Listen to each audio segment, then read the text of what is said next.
ED, CBI, IT, Income Tax, Central Bureau of Investigation, Enforcement Director இவங்க 3 பேரையும் வைத்து எதிர்க்கட்சிகள் மீது மொத்த வழக்கு பதிவானதுல 100 விழுக்காடுல 97 விழுக்காடு எதிர்க்கட்சிகளை பழிவாங்கும் நடவடிக்கையாக மோடி அரசு செய்திருக்கிறது. இதுவும் ஆதாரத்தோடு நாங்கள் வெளியிடுகிறோம். முடிந்தால் மோடி தமிழ்நாட்டுக்கு வரும்போது இதற்கெல்லாம் பதில் சொல்லுங்க. தைரியம் இருந்தா, ஒரு உண்மையான ஆட்சியாளராக இருந்தா, இந்த இந்திய நாட்டை நேசிக்கும் மோடி பிரதமர் என்று சொன்னால் உடனே பொதுவெளியில வெளியிட்டிருக்கும். வெளியிடாததுக்கு என்ன காரணம்? வெளிப்படைத்தன்மை இருந்தால், தைரியம் இருந்தால் மக்கள் கேட்கிறாங்க என்கிட்ட. வெளிநாட்டில் குறிப்பா சீனால இருந்து வாங்கியிருக்காருன்றாங்க, வடகொரியால இருந்து வாங்கியிருக்காருன்றாங்க.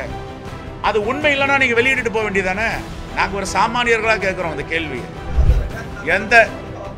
எந்த விவசாயிகிட்டையாவது பாஜக அரசு போடுற பணம் வந்துதான் கேளுங்க. 2 கோடி பேருக்கு வேலை வாய்ப்பு கொடுத்தாரா? என்ன அவசரம் உங்களுக்கு? ஏன் அப்படி பதட்டமா இருக்கிறீங்க? ஒரு அவசரம், பதட்டப்படாதீங்க. எப்பவுமே இருங்க, நான் அவருக்கு சொல்லிடுறேன். எங்களுக்கு ஒரு இதுல யாரு பதட்டப்படணும்? நாங்க தான் பதட்டப்படணும். நாங்களும் அமைதியா இருக்கணும். நீங்க பதட்டப்பட்டு இருக்கீங்க. இப்போ நமக்கு எல்லா மரியாதையும் கொடுத்தோம். காங்கிரஸ் தான் 3 முறை சட்டமன்ற உறுப்பினர் ஆகுச்சு. காங்கிரஸ் தான் கொறடா பதவி கொடுத்தது. காங்கிரஸ் தான் அகில இந்திய மகிழா காங்கிரஸ் தலைவருடைய பொதுச் செயலாளர் கொடுத்தாங்க. அவங்களை என்ன அங்கீகரிக்கல? எல்லாம் அங்கீகரிச்சோம். இப்ப இந்த அங்கீகாரம் அங்கே கிடைக்குமான்னு பார்ப்போம்.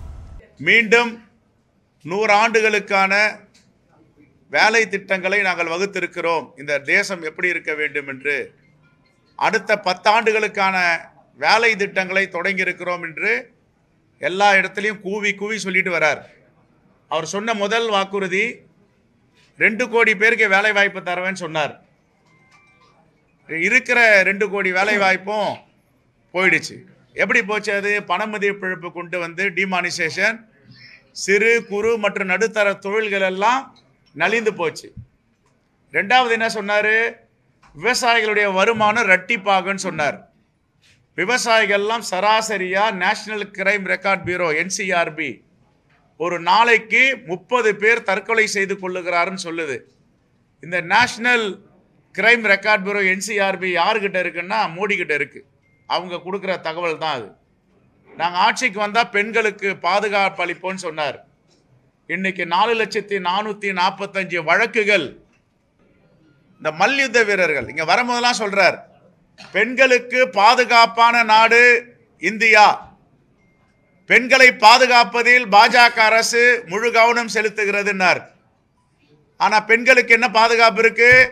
மணிப்பூரில் 4 லட்சம் பெண்கள், 4,445 பெண்களுக்கு எதிரான வன்கொடுமை வழக்குகள் பதிவாயிருக்கு.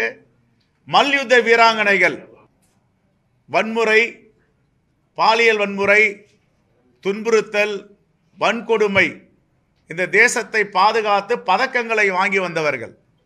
அவர்களுக்கு எதிராக பிரிட்ஜ் பூஷன் என்பவர் பாஜகவுடைய பாராளுமன்ற உறுப்பினர், அவர் மீது நேரடியாக புகார் கொடுத்தார்கள்.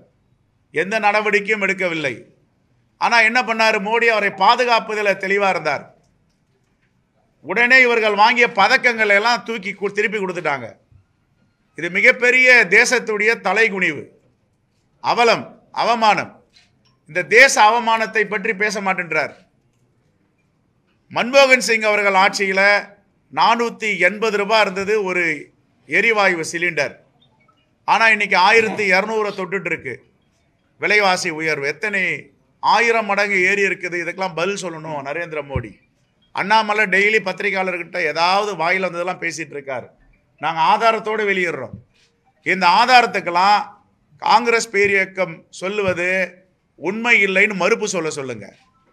இது எடுக்கிறதெல்லாம் பொது வெளியில் எடுக்கிறது இல்லை, டேட்டா பேஸ். எங்களுடைய மீடியா கம்யூனிகேஷன் துறை அவர்கள் ஆட்சிக்கு வருவதற்கு முன்பாக காங்கிரஸ் பேரியக்கத்தின் ஆட்சியில் என்ன நடந்தது, இப்பொழுது என்ன நடந்திருக்கிறது, விலைவாசி ஆகட்டும், வன்முறை ஆகட்டும், வெறுப்பு அரசியல் ஆகட்டும், எல்லாத்தையும் நாங்கள் புள்ளி விவரத்தோடு இங்கே சொல்கிறோம்.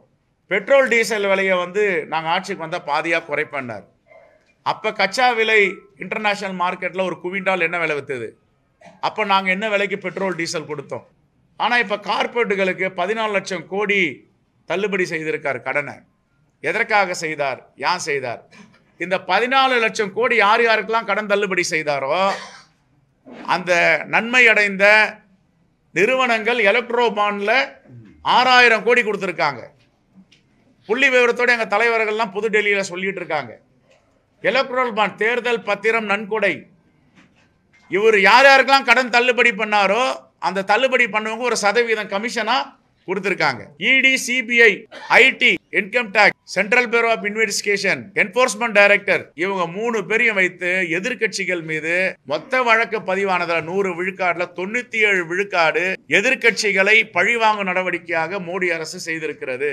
இதுவும் ஆதாரத்தோடு நாங்கள் வெளியிடுகிறோம். முடிந்தால் மோடி தமிழ்நாட்டுக்கு வரும்போது இதற்கெல்லாம் பதில் சொல்லுங்க.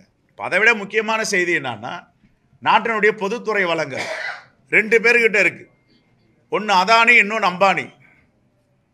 காங்கிரஸ் பேரியக்கம் 2014 வரை ஆட்சியில் இருக்கும்போது அம்பானியுடைய சொத்துக்கள் எவ்வளவு, அவருடைய பங்கு, மூலதன பங்குகள் எவ்வளவு, இப்பொழுது மோடி ஆட்சியில் அவர் எப்படி வளர்ந்திருக்கிறார் அதையும் மோடி சொல்லணும்.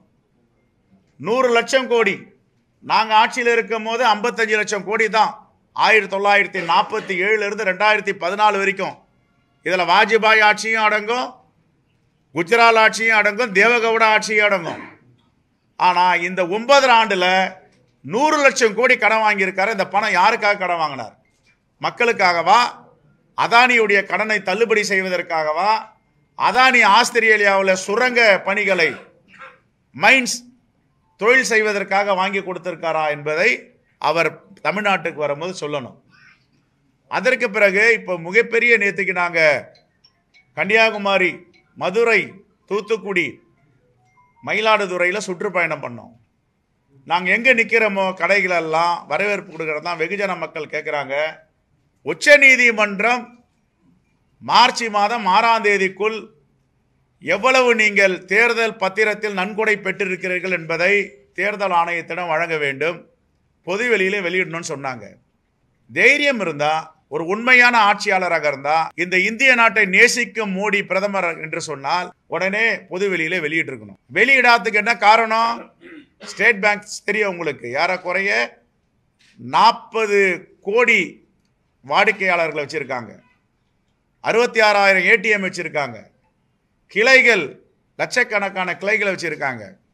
1991 ஃபுல்லா கம்ப்யூட்டரைஸ்ட், முழுமையாக கணினிமயமாக்கப்பட்டது நரசிம்மன் கமிட்டி பரிந்துரையில்.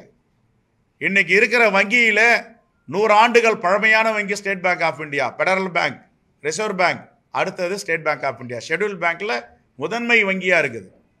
ஆனால் இந்த வங்கியில் உச்சபட்ச அதிகாரம் உள்ள உச்ச நீதிமன்றம் ஒரு தெளிவான முடிவை, அரசியலமைப்பு சட்டத்திற்கு எதிரான நீங்கள் வேலையை செய்திருக்கிறீர்கள், இந்த நன்கொடை பெறுவது, எலக்ட்ரோ பாண்ட் டொனேஷன், இதை நீங்கள் பொதுவெளியில் வெளியிடுங்க, திருப்பி கொடுங்கன்றாங்க. என்ன பயம், என்ன அச்சம்? நாங்கள்லாம் கூட நினச்சோம் அம்பானி, அதானி கதைகள்லாம் வெளியில் வரும், கடன் தள்ளுபடி செஞ்சிருக்கார அந்த நிறுவனம்லாம் கொடுத்துருப்பாங்க. ஆனால் நேற்றைக்கு ஒரு புதிய செய்தி வந்திருக்கிறது. இந்த நாட்டை யாரெல்லாம் அச்சுறுத்தி கொண்டு இருக்கிறதோ அந்நிய நாடுகள், இந்த நாட்டுடைய மண்ணை யாரெல்லாம் அபகரித்து கொண்டு இருக்கிறார்களோ அந்த நிறுவனங்கள், அந்த நாட்டிடம் இருந்து மோடி நன்கொடை பெற்றிருக்கிறார். ஆகையால் அச்சம் அடைகிறார். நாட்டில் ஒரு மிகப்பெரிய சிவில் வார், மக்கள் போராட்டம் ஏற்படுவதற்கு வாய்ப்பு இருக்கிறது. வெளிப்படைத்தன்மை இருந்தால், தைரியம் இருந்தால், மக்கள் கேட்கிறாங்க என்கிட்ட. வெளிநாட்டில் குறிப்பாக சீனாவிலிருந்து வாங்கியிருக்காருன்றாங்க, வடகொரியாவிலிருந்து வாங்கியிருக்காருன்றாங்க. அது உண்மை இல்லைன்னா நீங்கள் வெளியிட்டு போக வேண்டியதானே? நாங்கள் ஒரு சாமானியர்களாக கேட்குறோம் அந்த கேள்வியை. டீ கடையில் இருக்கிறவர் கேட்கிறார், உச்ச நீதிமன்றம் சொன்ன பேரு எதுக்காக மோடி அஞ்சுகிறார், பயப்படுகிறார்? அண்ணாமலையை பதில் சொல்லுங்க. உச்ச நீதிமன்றத்துக்கு மேல உச்சபட்ச அதிகாரம் உள்ள அமைப்பு ஜுடிஷியல் எங்க இருக்குது நாட்டில்? பாகிஸ்தான்ல தான் கேள்விப்பட்டிருக்கோம். அது ஒரு சர்வதிகார நாடு. எப்ப பாரு பாராளுமன்ற தேர்தலை மாத்தி அமைப்பாங்க, உடனே உச்ச நீதிமன்றம் தலையிட்டு அதை கலைச்சிட்டு புதிய அரசு அமைப்பாங்க. இப்ப பாகிஸ்தான் மாதிரி கொண்டு போக துடிக்கிறாரா மோடி? எல்லாத்துக்கும் உச்ச நீதிமன்ற தீர்ப்பு வந்து கொண்டு இருக்கிறது. அப்ப இந்திய அரசியலமைப்பின் சட்டத்தின் பால் ஆட்சி செய்கிற மோடி உச்ச நீதிமன்றம் சொன்ன பிறகும் மதிக்க மாட்டேன் என்று சொல்லுகிறாரு. ஜூன் மாதம் 10ஆம் தேதி கொடுக்குறேன்றாங்களே, தேர்தல் முடிஞ்ச பிறகு வந்தா பரவாயில்ல. தேர்தல் முடிஞ்ச பிறகு இவர் பிரதமராக இருக்க போறதில்லை, புதிய அரசு அமைய போகுது. ஆகையால பத்திரிகையாளர்கள்லாம் சொல்றதெல்லாம் எல்லோருக்கும் இந்த சந்தேகம் இருக்கு, இந்த நிதிகள்லாம் எங்கிருந்து பெறப்பட்டது? எங்களுக்கு சாதாரணமாக என்ன தெரியும், நீங்கள் நிதி எங்கெங்கே வாங்கியிருக்கீங்க, யார் யாருக்கெல்லாம் காரியம் பண்ணி கொடுத்துருக்கீங்க, கடன் தள்ளுபடி பண்ணியிருக்கீங்க, அதுக்கப்புறம் இடிஏ, ஐடிஏ, சிபிஐ ரைடு அனுப்புவீங்க. ரைடு அமிச்சு 30 நாளில் 20 நாள்லாம் அவங்க எடுத்தாந்து உங்களுக்கு தேர்தல் பாண்டை கொடுத்துருவாங்க டொனேஷனா, இதெல்லாம் இருக்குது. ஆனால் இப்போ நேற்றையிலிருந்து தமிழ்நாட்டு மக்கள் கேட்கும் கேள்வி, அந்நிய நாடுகளிலிருந்து அந்நிய நிறுவனத்திடமிருந்து இந்த நாட்டை காலங்காலமாக அச்சுறுத்தும் நாடுகளிலிருந்து நீங்கள் நிதி பெற்றிருக்கின்ற செய்திகள் வந்து கொண்டிருக்கின்றன. அப்படி இல்லைன்னா நீங்கள் வெளியிடுங்க. எந்த விவசாயிக்கிட்டையாவது பாஜக அரசு போடுற பணம் வந்துதான்னு கேளுங்க. 2 கோடி பேருக்கு வேலை வாய்ப்பு கொடுத்தாரா? 30 பேர் இறந்துட்டு இருக்காங்களே, தடுத்து நிறுத்த வேண்டியதானே சராசரியா? சரி, ரைட். புதிய வேளாண்மை கொள்கை சட்டம் எதுக்காக கொண்டு வந்தாங்க? விவசாயிகளுடைய நண்பன் தானே இவங்க, வேளாண்மை குடிமக்களின் தோழன் தானே இவங்க. எதுக்காக வந்து புதிய 3 வேளாண்மை சட்டங்களை இரவோடு இரவாக சர்வதிகாரம் நடக்கிற மாதிரி கதவை சாத்திட்டு பாஸ் பண்ணாங்க? அதுக்கப்புறம் எந்த விவாதம் இல்லாமல் எதுக்காக திரும்ப பெற்றாங்க? இதெல்லாம் கேளுங்க. மோடி வரும்போது இந்த கேள்வியை கேளுங்க, அண்ணாமட்ட கேளுங்க. சரி, அப்போ அந்த போராட்டத்தில் பல உயிர் பலிகள் ஏற்பட்டுச்சு. இப்போ போராட்டம் பண்ணிட்டு இருக்காங்களே வேளாண்மை குடிமக்களின் தோழன் தானே இவர், போயிட்டு உட்காந்து பேச வேண்டியதானே என்ன பிரச்சனை உங்களுக்குன்னு. அதான் எங்கள் தலைவர் சொல்கிறாங்க, மினிமம் சப்போர்ட்டிங் ப்ரைஸை கொடுங்க அப்படின்றாங்க. எம்எஸ்பி பற்றி பேச மாட்டுறாங்க. Right, thank you. எங்கே முடித்தாங்க? மாநில கட்சிகளை இன்னும் பேசி முடிக்க மாட்டேன்றாங்க. நாங்கள் தேசிய கட்சிங்க. மாநில வைகோ முடிச்சுட்டாருங்களா? விடுதலை சிறுத்தை முடிச்சிருச்சா? மாநில கட்சிகள், சிறிய கட்சி பெரிய கட்சி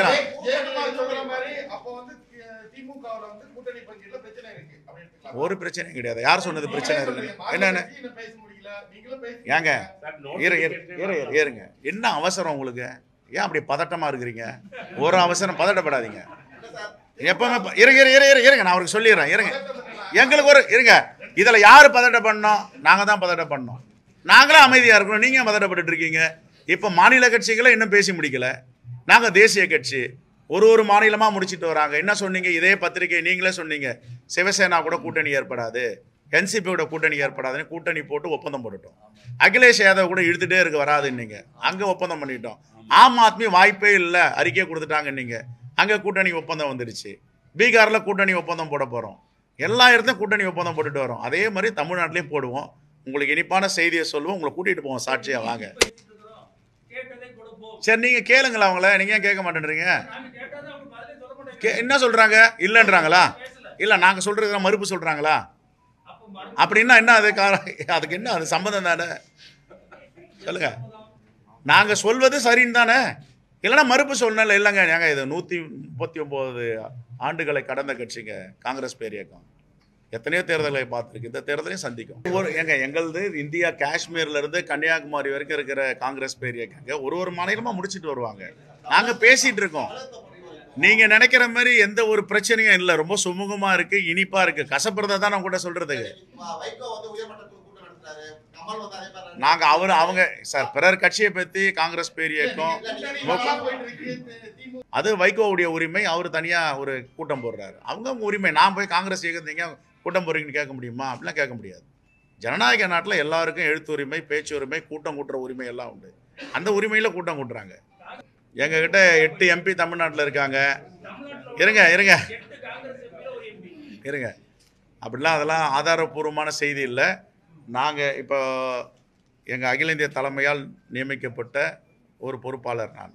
எங்கள் மூத்த தலைவர் இருக்காங்க, அகில இந்திய காங்கிரஸ் கமிட்டி செயலாளர் இருக்கார். எங்களுக்கெல்லாம் தெரியாமல் யாராவது ஒருத்தர் போய் பேசிட்டாங்களா? அது மாதிரி பேச முடியுமா காங்கிரஸ் பேர் இயக்கத்தில்? வதந்திகளை நம்பாதீங்க, வதந்திகளை நம்பாதீங்க. ஏங்க நம்பிக்கை தானேங்க. நான் நம்பிக்கையோட தான் அவங்க கூட பயணம் பண்ணுறேன், அவங்களாம் நம்பிக்கையோட தான் சொல்கிறாங்க. என்கிட்ட ஒரு நாளைக்கு முன்னாடி கூட சொன்னாங்க நான் போக மாட்டேன் அப்படின்னு. நாங்கள் சந்தேகப்படுறதுக்கு வாய்ப்பு இல்லை. உண்மையாக நம்புகிறோம். நாங்கள் போனாங்களா எங்கே இருந்தாலும் வாழ்கன்னு தான் சொன்னோம். அந்த அம்மா ஒரு விமர்சனமாக பண்ணலையே. நாங்கள் அந்த அம்மாவுக்கு எல்லா மரியாதையும் கொடுத்தோம். காங்கிரஸ் தான் 3 முறை சட்டமன்ற உறுப்பினர் ஆகுச்சு. காங்கிரஸ் தான் வந்து கொறடா பதவி கொடுத்தது. காங்கிரஸ் தான் அகில இந்திய மகிழா காங்கிரஸ் தலைவருடைய பொதுச் செயலாளர் கொடுத்தாங்க. அவங்கள என்ன அங்கீகரிக்கல, எல்லாம் அங்கீகரித்தோம். இப்போ இந்த அங்கீகாரம் அங்கே கிடைக்குமான்னு பார்ப்போம். ஆமாம், தமிழ்நாட்டு மக்கள் எல்லாம் நாங்கள் குடும்பமாக தான் இருக்கோம். இந்திய தேசத்தில் இருக்கிற மக்கள்லாம் குடும்பமாக தான் இருக்கோம். இந்திய தேசம் தான் எங்கள் குடும்பம். மகாத்மா காந்தியடிகளாகட்டும், ஜவஹர்லால் நேரு ஆகட்டும், அவருடைய சொத்து, அவருடைய வளங்கள் எல்லாத்தையும் விட்டுட்டு வந்து சிறையில் இருந்தது எதுக்கு? இந்திய குடும்பங்களை பாதுகாப்பதற்கு தான். நாங்கள் இந்திய குடும்பம் தான்.